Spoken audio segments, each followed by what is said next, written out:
การเงินធ្វើដោយដៃវាអត់ដូចម៉ាស៊ីនទេតែខ្ញុំចង់ឲ្យពួកគាត់ធ្វើដោយក្តីស្រឡាញ់នៅក្នុងនឹងបិទបានតិចតែបានគុណភាព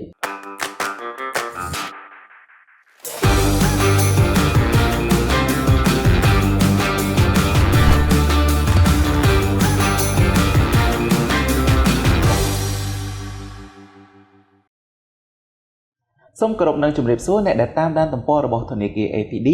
សូមស្វាគមន៍មកកាន់កម្មវិធី The Signature Talkcast នៅក្នុងវគ្គនេះផងដែរយើងមានភ្ញៀវកិត្តិយសពិសេសមួយរូបទៀតហើយដែលគាត់គឺជាបុគ្គលដែលមិនរងចាំសំណាងនោះទេតែគាត់ជាអ្នកសាងឱកាសឲ្យខ្លួនឯងជាពិសេសនោះគឺបង្កើតឱកាសការងារនិងប្រាក់ចំណូលដល់អ៊ំពូមីងនៅក្នុងភូមិមួយនៃខេត្តតាកែវដូចនេះក៏មកខាត់ពេលវេលាយូរយើងជួបជាមួយនឹងម្ចាស់អាជីវកម្មនៃផ្ទះផ្កាខ្មែរនោះគឺលោកវងហេរ៉ាញ់និយុទ្ធជំរាបសួរបងជំរាបសួរបាទជំរាបសួរបាទសុខសប្បាយបងបាទសុខសប្បាយបងបាទអញ្ចឹងបងអាចណែនាំខ្លួនបន្តិចដើម្បីឲ្យអ្នកដែលគាត់តាមដានគាត់បានស្គាល់ពីបងគ្រប់ជំរាបសួរទស្សនិកជនខ្ញុំបាទឈ្មោះវងហេរ៉ាញ់និយុទ្ធជាសហគ្រិននៅផ្ទះផ្កាខ្មែរបាទអញ្ចឹងជាដំបូងខ្ញុំអាចសុំសើឬត្រឡប់ថយក្រោយបន្តិចអំពីរឿងរ៉ាវនៃប្រវត្តិថាតើហេតុអីបានបងចាប់ផ្ដើមអាជីវកម្មផ្ទះផ្កាខ្មែរបាទបងអាជីវកម្មផ្ទះផ្កាខ្មែរគឺជាអាជីវកម្មដែលកើតឡើងដោយចៃដន្យណាបងយើងចាប់ផ្ដើមពីសមាជិក3នាក់ដំបូងពួកខ្ញុំគាត់ថាបត់ផ្កាកដាសម្រាប់លក់នៅរដូវកាលនៃដីបុណ្យនៃទិវានៃក្តីស្រឡាញ់នេះក៏ប៉ុន្តែបន្ទាប់មកខ្ញុំយល់ឃើញថាតើយើងមានអីលើសពីផ្កាកដាហ្នឹងអត់ក៏ពួកខ្ញុំចាប់ផ្ដើម research មើលទៅដើម្បីរកអីដែលប្លែកខ្ញុំក៏ឃើញថាមានបងអូនស្រីគាត់ផលិតផ្កាចេញពីស្បកពោតខ្ញុំចាប់អារម្មណ៍កន្លែងហ្នឹងក៏ចាប់ដើមឆាតសួរនាំគាត់ដើម្បីចង់បានឲ្យគាត់បរៀនពួកយើងដើម្បីធ្វើផ្កាស្បកពោតអញ្ចឹងមានការណែនាំពីបងអូនស្រីគាត់ថាបងធ្វើផ្កាស្បកពោតទៅដោយសារវាប្លែកអត់សូវមានអ្នកធ្វើវាពិបាកធ្វើបើកតាស្រួលគេធ្វើច្រើនអញ្ចឹងខ្ញុំតែងតែជឿថាអញ្ចឹងយើងចង់ឲ្យបានអីដែលប្លែកជាងហ្នឹងហើយខ្ញុំឃើញថាវត្ថុធាតុដើមស្បកពោតហ្នឹងវាងាយស្រួលជាវត្ថុដែលគេបោះចោលផងហើយយើងយកបំលែងមកជាវត្ថុអនុស្សាវរីយ៍ឬក៏ជាផ្កាដែលស្រស់ស្អាតខ្ញុំគិតថាក្នុងអារម្មណ៍ខ្ញុំពេលហ្នឹងរបស់ខ្ញុំយល់ថាប្រជាជនខ្មែរគាត់ឃើញច្បាស់ជាគាត់ចាប់អារម្មណ៍ដូចដែលខ្ញុំចាប់អារម្មណ៍ការស្បកពោតហ្នឹងដែរបាទអញ្ចឹងក៏យើងចាប់ដើមធ្វើវាពីផ្កាស្បកពោតដំបូងឡើងយើងធ្វើតែ3នាក់របស់ក្រោយមកក៏យើងចាប់ដើមចង់ឲ្យអ៊ំពូមីងគាត់ជួយយើងហើយវាជាសំណាងមួយដែរវាជាសំណាងមួយរបស់ផ្ទះផ្កាខ្មែរដោយសារសហគមន៍ដែលយើងផលិតហ្នឹងគឺសិតតែជាបងប្អូនសាច់ញាតិរបស់មិត្តភ័ក្តិដែលគាត់ធ្វើការជាមួយគ្នាហ្នឹងហើយនៅពេលដែលខ្ញុំតែងតែរដូវបុណ្យទានខ្ញុំចុះទៅតំបន់ខេត្តតាកែវហ្នឹងខ្ញុំចុះទៅលេងជាប្រចាំខ្ញុំឃើញថាឱកាសសម្រាប់ផ្ទះផ្កាខ្មែរយើងឃើញថាពួកគាត់ក្រៅពីការងារស្រែចម្ការគឺពួកគាត់ទៅមកហើយដំបូងគាត់ទៅតេស្តសួរគាត់ទេថាចុះបើសិនជាពួកខ្ញុំបង្ហាត់បរៀនគាត់ធ្វើផ្កាហ្នឹងតើពួកគាត់ចាប់អារម្មណ៍ធ្វើការមួយយើងអត់គាត់ថាដំបូងគាត់ថាប្រហែលពិបាកធ្វើអត់ខ្ញុំថាឥឡូវសាក់លបងសិនយើងព្យាយាមចុះទៅបង្ហាត់បរៀនគាត់រយៈពេលជិត1ឆ្នាំមកបងតម្រាំពួកគាត់បានផលិតជាផលិតផលដើម្បីផ្គត់ផ្គង់ឲ្យផ្ទះផ្កាខ្មែរដោយសប្តាហ៍ហ្នឹងហើយដំបូងបំផុតតិចអ្នកឯងបងតា6 7នាក់ឥឡូវនេះយើងមានសមាជិកកើនឡើងជិត60នាក់ភូមិឈ្មោះគេណាភូមិថ្នោតជុំឃុំអូសារាយស្រុកត្រាំកក់ខេត្តតាកែវអូបាទអូខេជំមុនបងបានចែកម្លែកថាការដែលចាប់ផ្ដើមឡើងហ្នឹងគឺ3នាក់រហូតមកដល់ឥឡូវនេះទាំងប្រជាជននៅក្នុងភូមិទាំងអស់មានសរុបប្រហែលប៉ុន្មានអ្នកបងប្រហែលជា60នាក់បងទាំងនៅវិញទាំងនៅតាមខេត្តហើយនៅក្នុងនោះក្រៅពីខេត្តតាកែវយើងនៅមានខេត្តកំពង់ចាមខេត្តត្បូងឃ្មុំដោយសារគ្រួសារគាត់ចាប់អារម្មណ៍ហើយគាត់បានធ្វើតេស្តសាកល្បងជាមួយនឹងផ្ទះផ្កាខ្មែរហើយខ្ញុំឃើញថាស្នាដៃពួកគាត់យើងអាចទទួលយកបានក៏យើងsupply ហើយក៏សូមអភ័យទោសដល់អ៊ំពូមីងនៅតាមបណ្ដាខេត្តផ្សេងៗគាត់ឆាតមកเพจពួកយើងចង់ផ្គត់ផ្គង់ឲ្យផ្ទះផ្កាខ្មែរដោយសារផ្ទះផ្កាខ្មែរយើងមានលក្ខខណ្ឌដែរបងលក្ខខណ្ឌថាទី1ពួកយើងអត់អាចទទួលយកគ្រប់អ្នកដែលផ្គត់ផ្គង់មកឲ្យពួកយើងទេតែយើងឃើញក្នុងករណីលក្ខខណ្ឌដែលចាំបាច់ដូចជាអ៊ំពូមីងនៅខេត្តកំពង់ចាមហើយនិងខេត្តត្បូងឃ្មុំដែលយើងឃើញចុះទៅផ្ទាល់ស្ថានភាពរបស់ពួកគាត់ថាពួកគាត់គឺជាអ្នកដែលត្រូវការយើងជួយ support អញ្ចឹងក៏យើងចាប់ផ្ដើមបញ្ចូលគាត់ពីពួកអីគ្រប់សមាជិករបស់ផ្ទះផ្កាខ្មែរដែលបញ្ចូលមកហើយពួកខ្ញុំអត់ចង់បញ្ចូលតែចំនួនទេ ឲ្យមានបរិមាណនេះខ្ញុំចង់ឲ្យមានគុណភាពក្នុងហ្នឹងទី2ទៀតអ្នកដែលជាសមាជិករបស់ផ្ទះការខ្មែរគឺខ្ញុំចង់តែឲ្យពួកគាត់ត្រូវតែមានការងារជាប់ជារហូតអញ្ចឹងចំនួនដែលយើងបញ្ចូលយើងច្បាស់ 100% ថាពួកគាត់ផ្គត់ផ្គង់មកយើងប៉ុណ្ណាគឺយើងទទួលយកប៉ុណ្ណឹងពេលដែលយើងបញ្ចូលសមាជិកច្រើនពេកទៅធ្វើឲ្យផលិតផលយើងបញ្ចេញអត់ទាន់ធ្វើឲ្យបង្អាក់ដំណើរការអ្នកដែលចាប់ផ្ដើមដំបូងជាមួយខ្ញុំអញ្ចឹងសម្រាប់អ្នកដែលចាប់ផ្ដើមដំបូងខ្ញុំអត់ចង់ឲ្យគាត់មានអន់សពុនចិត្តថាគាត់ជាអ្នកstart ដំបូងមួយយើងហើយត្រូវបង្អាក់ការងារគាត់អញ្ចឹងគ្រប់សមាជិករបស់ផ្ទះការខ្មែរបច្ចុប្បន្នដែលត្រូវបានបញ្ចូលជាក្រុមការងារគឺពួកគាត់មានលទ្ធភាពធ្វើបានប៉ុណ្ណាផ្ទះការខ្មែរទទួលទិញយកប៉ុណ្ណឹងបងបាទអូចាំន័យថាយើងបែងចែកអានេះបើនិយាយទៅដូចថាយើងបែងចែក talent របស់គាត់សមត្ថភាពរបស់គាត់តាមវ័យរបស់គាត់នៅកន្លែងណាបានយើងរៀបចំដាក់ឲ្យគាត់ដែរមែនន័យថាយើងទៅគ្រាន់តែធ្វើការមួយសហគមន៍ឲ្យទៅបានឈ្មោះថាធ្វើការសហគមន៍ប៉ុន្តែយើងបែងចែក talent របស់គាត់មួយទៅតាមតំបន់មួយបាទបងបាទដោយសារពួកខ្ញុំតែងតែចុះទៅ survey ពួកគាត់ជាប្រចាំមានន័យថាបន្ទាប់ពីគាត់ចូលជាសមាជិករបស់យើងហើយនឹងមុននឹងក្រោយនឹងមានភាពខុសគ្នាអត់បងអញ្ចឹងតាមតែសង្កេតទៅគ្រប់សមាជិករបស់យើងគាត់តែងតែផ្ដល់ feedback មកយើងថាគាត់សប្បាយចិត្តទទួលយកអ្វីដែលយើងបានផ្ដល់ជូនគាត់ហើយភាគច្រើនគឺគាត់មានសុខភាពផ្លូវចិត្តអានេះជាសំខាន់ដែលផ្ទះការខ្មែរដែលជាសមាជិកនៅភ្នំពេញគាត់តែងតែចង់បានទាំងអស់គ្នាគ្រប់ស្ថាបនិករបស់ផ្ទះការខ្មែរតែងតែយល់ថាពេលដែលអ៊ំពូមីមានសេចក្តីសុខផ្លូវចិត្តនឹងជារឿងមួយដែលល្អអញ្ចឹងខ្ញុំចង់សួរបងតាក់ទងទៅនឹងបច្ចេកទេសវិញដូចថាវត្ថុធាតុដើមបងបានរៀបរាប់មកហើយថាយើងយកមកអីចឹងចុះតាក់ទងទៅនឹងការជ្រលក់ពណ៌ការច្នៃម៉ូដអីទាំងអស់ហ្នឹងពួកគាត់រៀនពីយើងឬក៏គាត់ច្នៃខ្លួនឯងឬក៏វារបៀបណាគ្រប់បច្ចេកទេសតាំងពីម៉ូដផ្កាតាំងពីការស្ងោរពណ៌គឺរៀនពីពួកយើងទាំងអស់បានន័យថាពួកខ្ញុំយើងតែងតែរៀនដល់ចុងសប្តាហ៍យើងចុះទៅបង្រៀនហើយនៅក្នុងភូមិហ្នឹងដូចខ្ញុំជំរាបខាងលើអញ្ចឹងមានបងប្រុសម្នាក់ដែលគាត់ទទួលខុសត្រូវរួមមានន័យថាក្រុមមានការងារអីយើងធ្វើការងារនឹងផ្ទាល់មួយគាត់បានគាត់ធ្វើផ្ទាល់មួយអ្នកភូមិបន្តទៀតបាទហើយដូចខាងដំបូងដែលខ្ញុំបានប្រាប់ថាការងារដែលយើងខ្ញុំអត់ដែរបាននិយាយនៅក្នុងសារព័ត៌មានផ្សេងៗទេតែក្រោយមកខ្ញុំចាប់ផ្ដើមនិយាយដោយសារការងារធ្វើដោយដៃវាអត់ដូចម៉ាស៊ីនទេវាទៅតាមអារម្មណ៍មនុស្សបានន័យថាមនុស្សហ្នឹងធ្វើស្អាតហើយតែគាត់ប្រហែសតែបន្តិចគឺការងារគាត់គឺធ្វើទៅអត់ស្អាតហ្មងអញ្ចឹងមួយឆ្នាំដំបូងពេលខ្ញុំទទួលទិញផ្កាពីពួកគាត់សឹងចោលសឹងតែ 100% ដំបូងមានន័យថាពួកយើងយកមកយើងកែឡើងវិញបានខាត់ទាំងពេលវេលាខាត់ទាំងកម្លាំងធ្វើតែពួកខ្ញុំអត់ដែរប្រាប់ពួកគាត់ឲ្យដឹងបានន័យថាពួកយើងនៅតែលើកទឹកចិត្តឲ្យចុចចូលឈ្មោះពួកអីមកថងនឹងឈ្មោះរបស់អ្នកណាគឺអត់អាចប្រកែកបានទេពួកយើងទៅបានន័យថាមកកញ្ចប់មកយើងអត់ដំបងដាក់ចូលគ្នាលោកឡំយើងអត់ដឹងថារបស់ណាគេអញ្ចឹងឈ្មោះរបស់សមាជិកគ្រួសារណាគឺមកថងនឹងអញ្ចឹងការណាដែលខូចពួកខ្ញុំតេស្តមកកែវាពេលខ្លះចោលយើងអត់ប្រាប់ដែរតែយើងលើកទឹកចិត្តគាត់អញ្ចឹងក្រៅពីបញ្ហាប្រឈមតាក់ទងនឹងធ្វើគុណភាពបាទតើបងគិតថាមានបញ្ហាប្រឈមអីផ្សេងទៀតជាពិសេសតាក់ទងនឹងការដែលយើងយកចិត្តទុកដាក់នឹងគ្នាយើងទុកចិត្តគ្នាពួកអីចង្ការអាចបាក់ដែរបងនៅពេញគាត់នៅខេត្តហើយចង្ការវាហៅសមាជិកគ្រួសារថ្មីយ៉ាងណាក៏អត់ទុកចិត្តយើងឬក៏មិនធ្វើម៉េចដើម្បីឲ្យយើងបង្កើនការទុកចិត្តគ្នាទៅវិញទៅមកហ្នឹងបាទដើម្បីបង្កើនការទុកចិត្តគ្នាហ្នឹងគឺ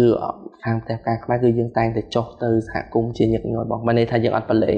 Facebook តែឥឡូវនេះសឹងថាផលិតផលដែលបញ្ជូនមកអំពេញយើងអត់ចាំបាច់ពិនិត្យម្ដងទៀតក៏ប៉ុន្តែយើងនៅតែចុះទៅជាប់ជាមួយពួកគាត់ហើយទៅលើកទឹកចិត្តគាត់ហើយប្រាប់ពីព្រោះអីការងារហត្ថកម្មដោយដៃនេះបងទោះបី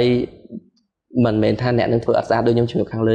គាត់ប្រហែសគឺរឿងនោះវាអត់ស្អាតវាអត់ដូចគ្រឿងម៉ាស៊ីននៃចាប់ទៅពុំឯមកតែមួយទៅដដែលទេអញ្ចឹងមានន័យថាអារម្មណ៍គាត់អញ្ចឹងយើងតែងតែប្រាប់គាត់ថាធ្វើការងារនេះអត់ចង់ឲ្យគាត់គិតជាការងារគោលមានន័យថាគាត់ប្រឹងធ្វើដើម្បីបានកម្រៃទេតែខ្ញុំចង់ឲ្យពួកគាត់ធ្វើដោយក្តីស្រឡាញ់នៅក្នុងនឹងប្រើពេលវេលាណាដែលទំនេរពីការងារកំពុងតែញ៉ៃញ៉ៃរឿងគ្រួសារអីទុកមកដុំសិនទៅចាំពេលណាសប្បាយចិត្តហើយយកមកធ្វើ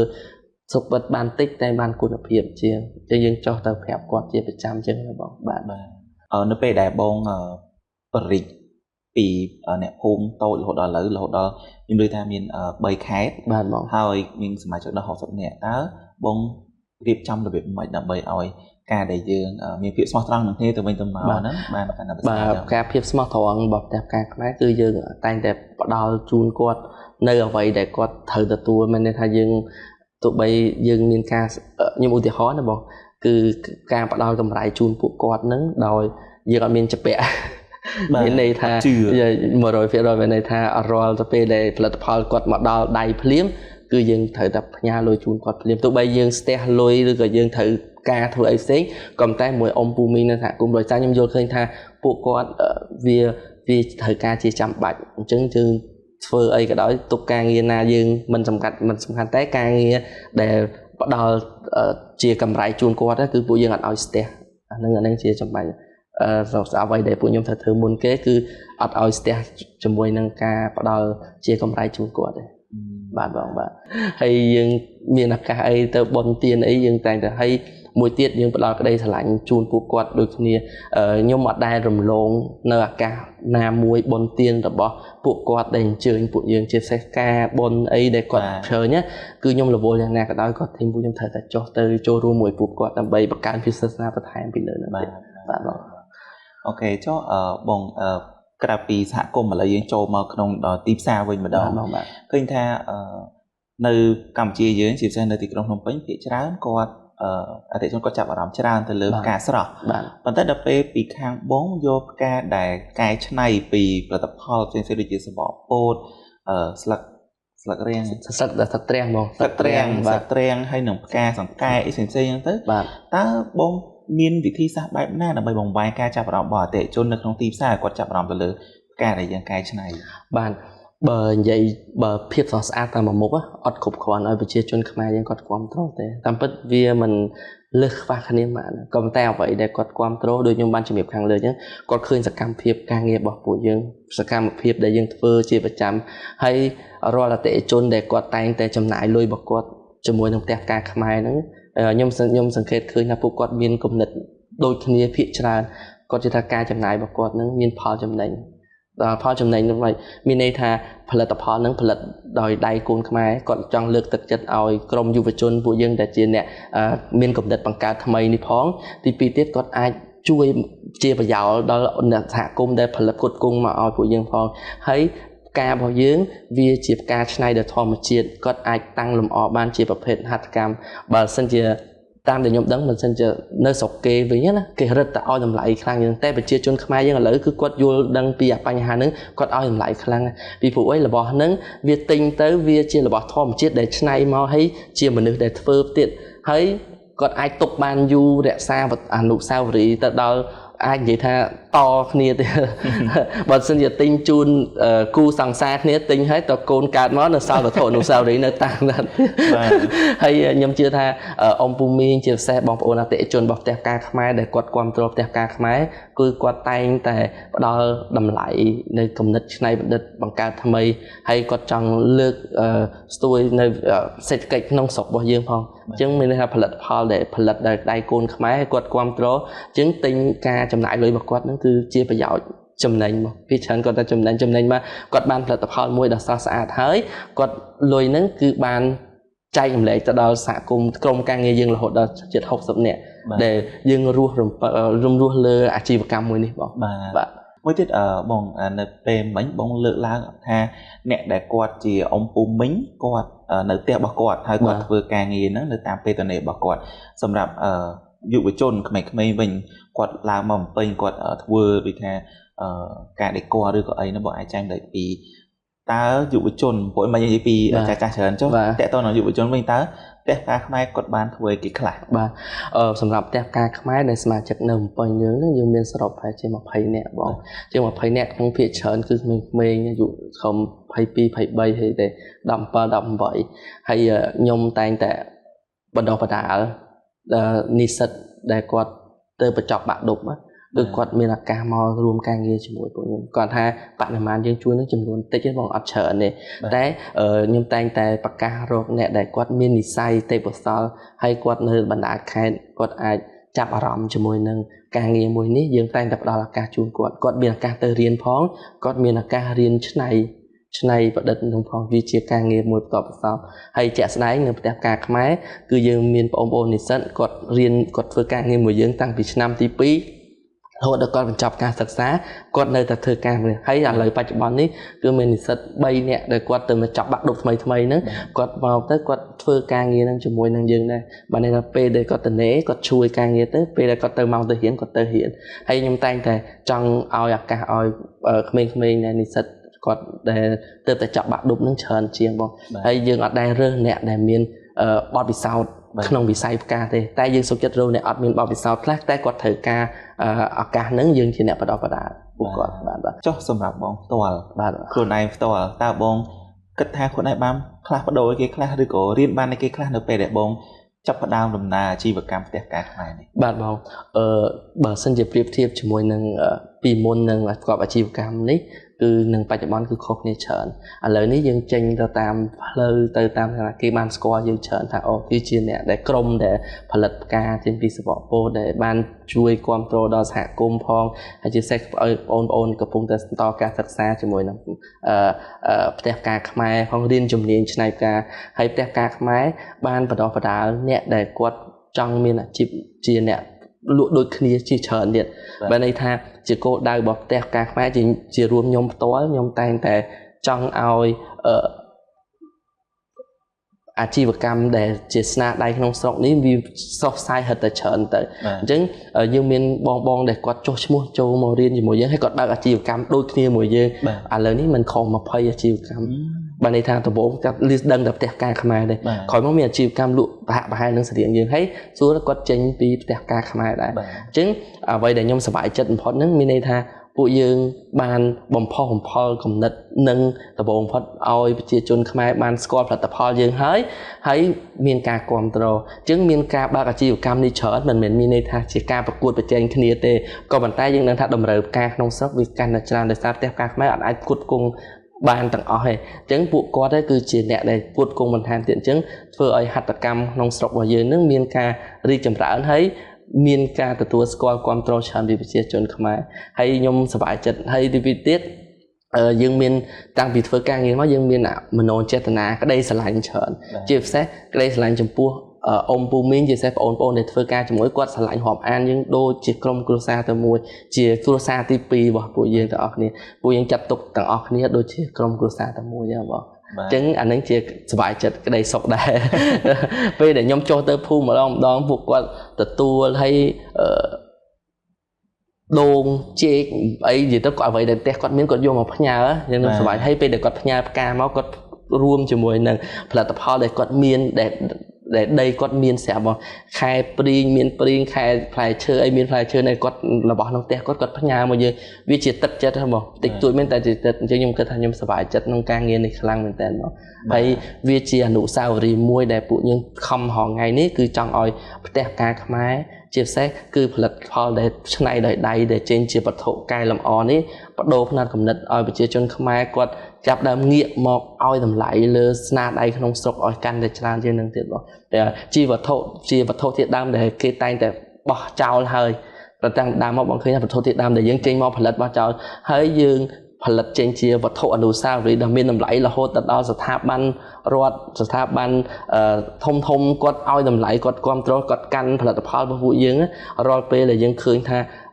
អ្នកមានមុខមាត់នៅក្នុងសង្គមជាពិសេសអ្នកគាត់មានជីវភាពល្អគាត់បានផ្ដល់តម្លៃដល់ស្នាដៃពួកខ្ញុំគឺម្នាក់រំភើបបងពេលខ្លះរំភើបហើយមិននឹកស្មានថាខ្លួនឯងមានថ្ងៃនេះដែរចុះបងតើតើនឹងពេលអនាគតតើបងមើលឃើញថាតើអាជីវកម្មផ្ទះការខ្មែរហ្នឹងអាចនឹងវិវត្តទៅដល់កម្រិតណាដែរសម្រាប់ទៅថ្ងៃអនាគតណាខ្ញុំអត់យើងមកដឹងថាវាធម្មតាយើងមើលអនាគតអត់ឃើញទេបងក៏ប៉ុន្តែគ្រាន់តែថាពួកខ្ញុំមានចិត្តរួមគ្នាមួយទាំងសមាជិកនៅទាំងអស់គ្នានៅផ្ទះការខ្មែរគឺយើងតែងតែសម័យថាយើងចង់បរិយាអាជីវកម្មនេះឲ្យទូលំទូលាយជាងនឹងហើយយើងពង្រឹងគុណភាពឲ្យល្អជាងនឹងដើម្បីឲ្យស័ក្តិសមជាមួយនឹងទឹកចិត្តដែលគាត់តែងតែគ្រប់គ្រងមកផ្ទះការខ្មែរបងពីព្រោះអីខ្ញុំដឹងថាទឹកចិត្តរបស់អតិថិជនដែលគាត់គ្រប់គ្រងពួកយើងហ្នឹងគឺក្តីស្រឡាញ់គាត់ធំធេងអញ្ចឹងរាល់ថ្ងៃនេះគ្រប់ក្រុមការងារគឺពួកយើងតែងតែនឹកឃើញថាចង់ឲ្យផ្កាដែលពួកយើងផលិតហ្នឹងវាមានភាពប្រណិតជាងនឹងល្អជាងនឹងសម្រាប់ឲ្យអតិថិជនអញ្ចឹងក្តីបំណងក្តីសម័យខ្ញុំទៀតខ្ញុំថាហើយគ្រប់កន្លែងទៅផ្ទះកន្លែងណាឃើញរបស់តាំង hay là bậc ca thì không sọc bao nhiêu o giang na tới hay khi cô đang từ ngày khỏi thì bọn nhung sớm mai khơi là nơi tam rồng ca chầm lại lôi rộp liên rộp mơn rộp san là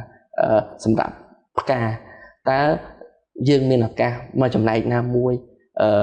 sầm đậm cột cung ca đầm đầy tóc tay nồng kim cô ca bạn ngày khỏi nhung khơi nó lại nên hay nhung sẽ không tham tam giảm video ní bong bong để co sen con ai nghiện một vì phía xa chỉ mỗi một ca máy đầm bay bằng cao chia snap đây bỏ dương mỗi ban đêm hùng ca nứng chia là tập hợp là bỏ máy dương vừa mong tạo miền phiệp dạng nạt đây niềm nên cái đây sớm mai tới ngày khỏi thì ta bỏ tay có tha miền bỏng miền cái chạm vào đầm xua đây tay có tha smart phiệp dương ở toàn đào đời xa caផលិត របស់យើងនៅមានកម្រិតមានថាចំនួនដែលអ្នកចាប់អារម្មណ៍សិតតែត្រូវការចំនួនប្រមាណដែលធំដែលលើសពីសមត្ថភាពដែលយើងធ្វើអញ្ចឹងយើងធ្វើអត់ទាន់ទៅតាក់ទងទៅនឹងការកិច្ចសហការដែលបងសហការជាមួយនឹងសហគមន៍តើបងមានគោលដៅឬក៏មើលឃើញរបៀបម៉េចព្រោះអីបើសិនជាយើងបរិយាអាជីវកម្មយើងចូលទៅវិស័យផ្សេងការដែលយើងត្រូវផលិតហ្នឹងក៏ច្រើនអញ្ចឹងសហគមន៍ដែលយើងត្រូវចុះទៅធ្វើការជាមួយក៏ច្រើនទៀតអញ្ចឹងតើបងមានជាគោលដៅឬក៏គិតថាតើទៅមុខទៀតបងធ្វើម៉េចជាមួយនឹងសហគមន៍ជាគោលដៅទៅមុខហ្នឹងបានន័យថាឥឡូវនេះសមាជិកដែលយើងមានស្រាប់ប៉ុណ្ណឹងយើងពង្រឹងឲ្យខ្លាំងជាងនឹងសិនឲ្យមានគុណភាពបន្ទាប់មកគឺពីមួយឆ្នាំទៅមួយឆ្នាំគឺយើងតែងតែបង្កើនសមាជិកបើណាដូចខ្ញុំបានជំរាបពីដើមវីដេអូមែនណារាល់ដែលចូលជាសមាជិករបស់យើងហើយយើងតែងតែចង់ឲ្យគាត់មានការងារជាប្រចាំមិនឲ្យអ្នកចាស់អន់ចិត្តហើយអ្នកថ្មីចូលមកក៏មានការងារធ្វើទៅដល់គ្នាអញ្ចឹងសង្ឃឹមលើការទីផ្សារបើថាឲ្យប្រជាជនខ្មែរគាត់មានការកំងទិញច្រើនគឺសហគមន៍យើងនឹងរីកធំតាមនឹងតែឥឡូវបច្ចុប្បន្ននេះគឺពួកខ្ញុំពង្រឹងសមត្ថភាពនៅក្នុងសហគមន៍ឲ្យខ្លាំងជាងនឹងទៀតហើយជាពិសេសពួកខ្ញុំបានស្នើទៅក្រសួងពាក់ព័ន្ធដែលគាត់មានបច្ចេកទេសណាដើម្បីឲ្យពួកយើងមានពណ៌ដែលស្រស់ស្អាតជាងនឹងដោយសារខ្ញុំឃើញប្រទេសជិតខាងគាត់ធ្វើពណ៌ស្អាតហើយពណ៌របស់ផ្ទះផ្កាខ្មែរនៅមានកម្រិតដោយសារពួកខ្ញុំអត់មានបច្ចេកទេសចេញពីសាលាទេតែផ្លែយើងតេស្តមើលស្ងោលេងឡំធ្វើតាមអ្វីដែលជាយើងនឹកឃើញអញ្ចឹងខ្ញុំក៏ចង់ឲ្យមានការជួយជុំជែងពីស្ថាប័នរដ្ឋដែលគាត់អាចថាមើលថាយើងមានសក្តានុពលដែរបើសិនជាយើងពង្រឹងជួយខ្ញុំគិតថាវាពង្រីកសហគមន៍កាន់តែធំវាកាន់តែជួយពួកយើងបានតែច្រើនអញ្ចឹងយើងត្រូវការអ្នកបច្ចេកទេសជំនួយបច្ចេកទេសសំខាន់តែដោយសារពួកខ្ញុំអត់មានជំនាញខាងនឹងសោះហ្មងធ្វើនេះធ្វើតាមអ្វីដែលយើងស្រឡាញ់ហើយយើងធ្វើតាមដំណើរទោះបីតែហាលក៏យើងហាលតាមបែបសម្ងួតខែភាសាយើងពិបាកហាលណាបងខែភ្លៀងបើភ្លៀងជាប់គ្នាតែមួយទឹកយើងអត់មានផ្កាមកតែបើខែក្តៅយើងធ្វើបានចុះបងមួយទៀតដោយសារតែប្រភេទផ្កាកែច្នៃនេះគឺជាផលិតផលមួយដែលថ្មីអញ្ចឹងបងមានអីដែលចង់ផ្ដែផ្ដាំទៅកាន់អតិថិជនដែលគាត់ធ្លាប់បានគ្រប់គ្រងហើយនិងអ្នកដែលគាត់អត់ធ្លាប់បានគ្រប់គ្រងក៏តែដឹងស្គាល់ផលិតផលនេះបាទបងសម្រាប់ផលិតផលរបស់ផ្ទះផ្កាខ្មែរជាពិសេសផលិតផលក្នុងស្រុកហើយបើបងតែងតែលឺសូរថាគេអត់សូវចង់គ្រប់គ្រងទេដោយសារផលិតផលរបស់ខ្មែរយើងគឺផលិតចេញមកគឺថ្លៃបងតម្លៃរៀងថ្លៃបងដែលលឺសូរវានឹងណាអូខេតាមរយៈវីដេអូនេះខ្ញុំចង់ឲ្យប្រជាជនខ្មែរគាត់បើកបេះដូងថងចំណុចនេះបន្តិចខ្ញុំជឿថាផលិតផលខ្មែរវាមិនថ្លៃទាំងអស់ទេតែវាអាស្រ័យទៅលើផលិតផលដែរតែសូមគាត់បើកបេះដូងថាតើដំណើរការនៃការផលិតគាត់យើងស្វែងយល់ពីដំណើរការផលិតរបស់ពួកគាត់សិនថាពួកយើងនឹងចាប់ផ្ដើមពីចំណុចណាហើយធ្វើណាហើយចេញជាផលិតផលណាមួយអញ្ចឹងនៅពេលដែលផលិតផលហ្នឹងវាតម្លៃថ្លៃឬថោកហ្នឹងវាទៅតាមប្រភេទផលិតផលដូចគ្នាអញ្ចឹងខ្ញុំសូមឲ្យគាត់បើកចិត្តថាផលិតផលពួកយើងវាអាចនឹងថ្លៃហ្នឹងវាដោយសារហេតុផលអីដើម្បីចេញជាផលិតផលសម្រាប់យើងត្រូវប្រើពេលវេលាសម្រាប់ច្នៃគិតធ្វើមានក្រុមធ្វើជាច្រើនទៀតតែខ្ញុំសង្កេតឃើញថាសម្រាប់អតិថិជនផ្ទាល់របស់ផ្ទះផ្កាខ្មែរគាត់តែងតែទទួលយកនៅអ្វីដែលជាផលិតផលនិងតម្លៃដែលយើងផ្ដល់ជូនក៏ប៉ុន្តែមានប្រជាជនមួយចំនួនដែរដែលគាត់គ្រាន់តែគាត់សួរតម្លៃទេគាត់លើសួរតម្លៃគាត់យល់ថាហេតុអីក៏ថ្លៃម៉េចតែពិតខ្ញុំចង់ជំរាបថាតម្លៃហ្នឹងវាស្ថិតទៅលើផលិតផលហើយផលិតផលផ្ទះផ្កាខ្មែរមិនមែនថ្លៃគ្រប់ផលិតផលទេយើងធ្វើទៅតាមបច្ចិតតម្លៃរបស់អតិថិជនគឺយើង start ចាប់ពី$1ឡើងទៅបងយើងមានគ្រប់ទម្រង់ផលិតផលអញ្ចឹងខ្ញុំចង់ឲ្យបងប្អូនប្រាប់ជាងពីតម្រូវការរបស់បងប្អូនហើយ chia bắt chặt tầm lại bọc quạt đã có trong ban tầm lại nam muối bộ nhôm nâng chân này từ tam tung tầm lại bọc quạt bạn hay chúng lại bị xe bọc tép ca mai môi tiết rồi là tập họ đẹp chân này trên bị tép ca mai bảo bong bồn cầm mong hơi ọt lạnh ọt bên chất bong bồn ai đôi chất bên bá là tập họ đặt tại đó đầy hơi mưa nơi khang khẽ ọt đôi khi nó hụt hiếp ọt lạnh ọt bên chất ai return là tập họ mau bộ nhôm nâng return lôi từ bên một rồi ở bên trái lôi bạn đó chứ gì trong cái bông miên ở quay để trong phải đam từ nẹt để quạt cùng rong thay đằng trong ba cái chi vật cam để kẹt tô đằng xã cungឬក៏គាត់កំពុងតែមានអាជីវកម្មដែលធ្វើការជាមួយសហគមន៍បងមានអីចង់ផ្ដែផ្ដាំពួកគាត់vậy đểខ្ញុំចង់ផ្ដែផ្ដាំទៅមានន័យថាការងារធ្វើការជាមួយនឹងសហគមន៍គឺយើងដើម្បីឲ្យសហគមន៍នឹងជានិរន្តរ៍ណាគឺយើងសម្ដែងភាពស្មោះត្រង់ជាមួយនឹងគាត់ទាំងអស់គ្នាហើយយើងធ្វើដោយបេះដូងធ្វើដោយចិត្តស្រឡាញ់ដូចតែមាត់ដែលយើងនិយាយបាទបើយើងនិយាយបើសិនជាចង់ឲ្យសហគមន៍នឹងវាតយូរគឺមានន័យថា